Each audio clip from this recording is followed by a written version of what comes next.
Poisonous dart. Hey, how's it going? This is Greg. So I don't have my group this week, so I'm just going to be making this video on my own. But real quick, we're going to go through lesson 7 and basically how I figured them all out. So question 1 is asking us we're taking a look at 4 different genomes of viruses, and it's asking us to say, and our answer is whether it's double-stranded or single-stranded, DNA or RNA, and circular or linear. And they're also being exposed to two different enzymes, exonuclease and endonuclease. The two difference between exonuclease and endonuclease is exonuclease is going to start breaking the nucleotidic bond, or it's going to start breaking the bonds at the beginning of the nucleic chain, and then the endonuclease is going to attack it in the middle. So basically, you knew if it was resistant to exonuclease but sensitive to endonuclease, I knew it was circular because exonuclease couldn't find this beginning. Like if it was linear, it could find the beginning of the DNA and then start breaking it there. But if it's circular, then it can't find the beginning or the end to do that. So then I know if it's exonuclease, if it's resistant to exonuclease, it's got to be circular. But it's still going to be weak to endonuclease. And endonuclease is going to affect both linear and circular. For genome virus number 1, I said it was double-stranded RNA circular. The reason I said it was double-stranded is because when we look at the ratios right here, I know RNA not very typically is it double-stranded, but when we look at the ratios of adenine,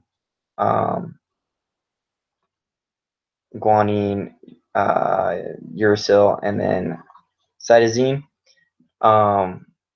they all match up. So it's basically adenine's always going to go with uracil and an RNA, and 26% and 28%, that's very, very close. And then cytosine with guanine is 22 to 24. So those are always going to have to match. So you know it's really close. So yeah, meaning it could be double-stranded.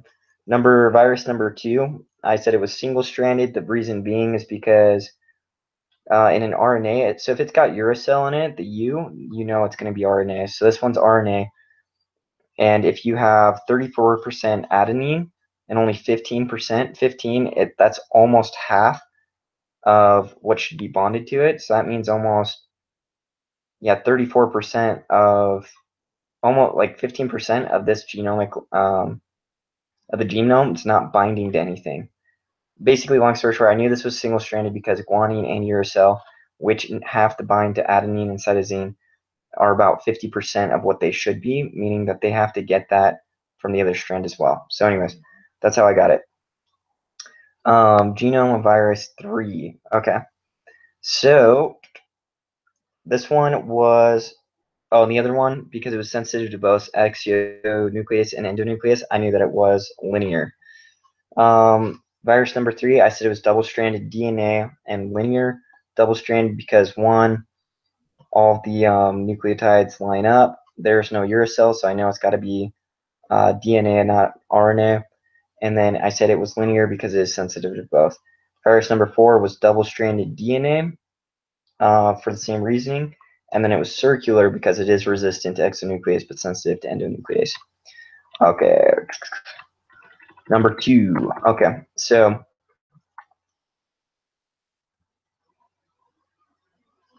for number 2, the question was, blank is composed of 4 protein subunits and uses ATP to compact bacterial chromosomes, while a blank contains 146 to 147 base pairs of DNA and 8 histosome proteins. Okay, so doing the reading, if you guys were able to do the reading, you're going to find that this was topoisomerase 2. And that it's composed of 4 protein subunits, and it does use ATP to compact bacterial chromosomes. And then unlike, we'll talk about that a little bit later. And then a nucleosome, that's what contains 146 to 147 base pairs of DNA, and that's what's going to contain the histone proteins.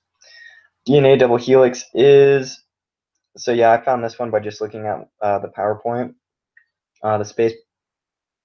The width of that is nanometers. And then also using the PowerPoint, there's 0.34 nanometers in between each adjacent base pairs in the DNA double helix. Letter C, I got topoisomerase 1. So that's one that's going to introduce positive supercooling into DNA and cuts one DNA strand. The origin of replication, ORIC. I got in the Hershey-Chase experiment, bacteriophage T2 proteins were labeled with radioisotope. So just reading through that experiment one more time, you're going to know that it's sulfur 35, and that the bacteriophage T2 DNA was labeled with the radioactive isotope of 32 phosphate or phosphorus. The sugar in uridine is ribose. Yes, we know that because there's no deoxide, so it's got two oxygen instead of one coming off the second carbon. While the sugar in deoxythymidine is deoxyribose. Deoxy meaning one less oxygen. Yeah. Number 3, this one wasn't too difficult. I mean, you just have to do some math. Basically, what it's saying here is due to the translocation, we're fusing chromosomes 14 and chromosome 21. So you're going to be combining those two base pairs. So what I did here is 109 million. Just did some addition with 48 million. You get 157 million. So for question A is how long is the DNA portion of this translocation chromosome in meters? We know that the distance between each base pair is 0.34 nanometers. So you do 157 million times 0.34, and that's going to give you 380 million nanometers. And when we convert that over to meters, it's going to be about 0.05 meters. Okay. Going on to letter B, it's saying how many nucleosomes, and this is saying the average length of linker DNA is 50 base pairs. So you just use 157 million divided by 50, and you get 3,140,000 nucleosomes. Letter C. So we take the nucleosomes. Yeah, we're looking for the histone H2A. So for each, you have 4 different histones. Each one has 2 different pairs. So a total of 8 histones are going to be in each nucleosome. But for this one, we're just going to do 3,140,000, and then we're going to multiply that by 2. And you're going to get 6,280,000 histones. Letter D asks how many radial loop domains would you expect to find within this translocation chromosome? This one confused me, not 100% positive, but I'm pretty sure each loop domain is 300 nanometers. And if this in total is 53,380,000 nanometers, I divided that by 300, and I got 1,793,333 radial loop domains. Okay, so that one is just some basic math. Number 4, going right here, says the bacterium Mycobacterium tuberculosis has a single circular chromosome that has 4,410,000 base pairs in length. So if the chromosome is stretched out linearly, how long would it be in micrometers? So that one is easy as well. You just multiply the base pairs by 0.34, because that's the measurement that we know, and you get 1,499,400 nanometers.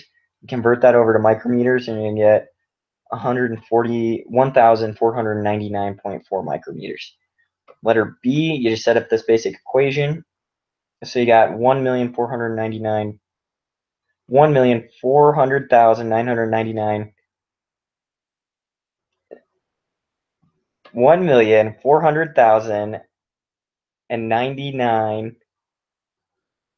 I can't even say it right now. I'm so confused. So yeah, you take the number that you got for the nanometers up in letter A, and that's going to equal pi times d, because that was our circumference. Divide both sides by pi. So your diameter is going to be 477,273 nanometers. Switch that over to micrometers, it's 477, roughly. And then letter C, if one of these loops is stretched out, so same concept, 50,000 times 0.34, that would be 17,000, which would be the equivalent of 17 micrometers. And then for letter D, so I said 0 histones because nucleosomes are eukaryotes, not prokaryotes.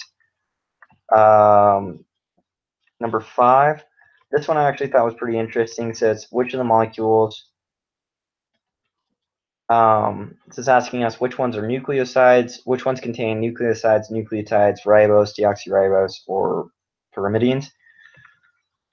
For letter A, I said it was a nucleoside. We know that because there's no phosphate connected to the pentose sugar.